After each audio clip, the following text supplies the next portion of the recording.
అమ్మలారా, అయ్యలారా, నా బాధ ఏమని చెప్పను. నేను ఓదార్పు యాత్రలు చేశాను. అప్పుడు అందరి బుగ్గలు నిమిరి నిమిరి ఓదార్చాను. దానివల్ల వాళ్ళ బుగ్గలు, నా చేతులు అరిగిపోయాయి.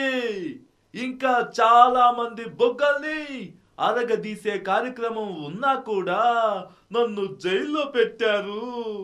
జనం బుగ్గలు నిమరడం నా తప్ప అని నేను అడుగుతా ఉన్నాను. ఏ నాటికైనా జైలు నుండి బయటకు వచ్చి ఇంకా చాలా మంది బుగ్గలు అరగదీయాలని 16 నెలలు బెయిల్ కోసం ప్రయత్నించాను. చివరికి నేను ప్రయత్నించకుండానే అత్తారింటి నుండి బెయిల్ మీద బయటికి వచ్చేలా సోనియమ్మ చేసింది.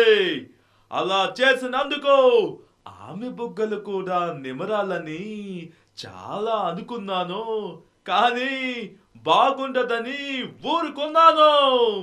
అత్తారింటి నుండి బయటికి రాగానే నన్ను సమైక్యాంధ్ర డ్రామా ఆడమని, కాదంటే అత్తారింటికి మళ్ళీ పంపించేస్తానని ఆమె అంది. సరే, ఇది మన మంచికే అని నేను డ్రామాలు ఆడడం మొదలు పెట్టాను. జై సమైక్యాంధ్ర అని అన్నాను. ఇలా చేస్తే సమైక్యాంధ్ర రాకపోయినా సీమాంధ్రకి ముఖ్యమంత్రిని అవుతాను కదా అని అనుకున్నాను. కానీ మీడియా వాళ్ళంతా సోనియమ్మతో నేను టైఅప్ అయినట్లు బాకాలు ఊదేస్తున్నారు. అంతేకాదు, చంద్రబాబు కూడా మా టైఅప్ గురించి అందరికంటే పెద్ద బాకా ఊదేస్తూ నా బాక్సులు బద్దలు కొడుతున్నారు. నాకు ఇప్పుడు బెంగగా ఉంది. సోనియమ్మ నేను బయటికి రావడం వల్ల లాభం లేదని మళ్ళీ అత్తారింటికి పంపించేస్తుందేమోనని బెంగగా ఉంది.